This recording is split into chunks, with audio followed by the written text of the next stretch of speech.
Hello viewers, ঘরোয়া পদ্ধতিতে আলুর চিপস বানানোর জন্য প্রথমে আলু কেটে 20 মিনিট ঠান্ডা পানিতে ভিজিয়ে রাখতে হবে। তারপর ঠান্ডা পানি থেকে উঠানোর পরে গরম পানির ভাপে 2 মিনিট কিন্তু হালকা সিদ্ধ করতে হবে। পাশাপাশি হলুদের গুঁড়া, মরিচের গুঁড়া আর একটু পরিমাণ মতো লবণ দিয়ে পানিটা মিশিয়ে তারপরে কিন্তু পানিটা ছেঁকে তারপরে কিন্তু এটা শুকাতে হবে। সারাদিন শুকালে সবচেয়ে ভালো। ভিউয়ার্স, মোটামুটি সারাদিন যদি আপনারা রোদে দিতে পারেন তাহলে একদিনই হয়ে যাবে, সকাল থেকে বিকাল পর্যন্ত।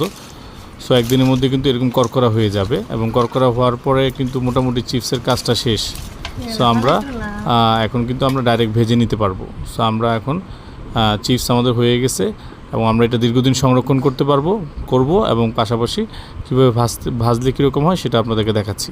সো এইভাবে কিন্তু আপনারা খুবই স্বাস্থ্যকরভাবে চিপস খাইতে পারেন এবং বাচ্চাদেরকে কিন্তু বাইরের চিপস না খাওয়ায় কিন্তু এটা খাওয়াইতে পারেন। সো আমরা কিন্তু বাচ্চাদের জন্য এটা করছি, স্বাস্থ্যসম্মত চিপস যেন খাওয়ানো যায় তাদেরকে, এই উদ্দেশ্যে করছি।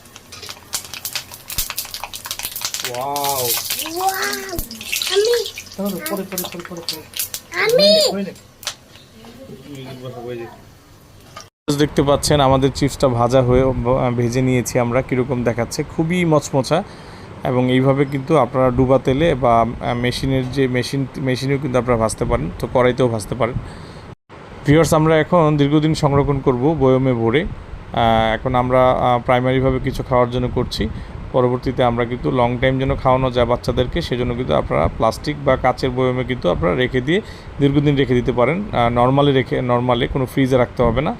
সো আপনারাও চাইলে এইভাবে করে কিন্তু আপনারা কিন্তু সাশ্রয়ী করতে পারেন এবং অল্প পয়সায় কিন্তু বাচ্চাদেরকে চিপসের চাহিদা পূরণ করতে পারেন। এবং পরবর্তীতে লাস্টে কিন্তু একটু চাট মশলা বা ম্যাগি মশলা বা বিট লবণ দিয়ে কিন্তু লাস্টে আপনারা পরিবেশন করতে পারেন খাওয়ার জন্য, তাহলে কিন্তু আরেকটু ভালো লাগবে। সো আমরা এখন আজকের দিনের জন্য করলাম এবং খেয়ে দেখব এবং বোতলে সংরক্ষণ করব।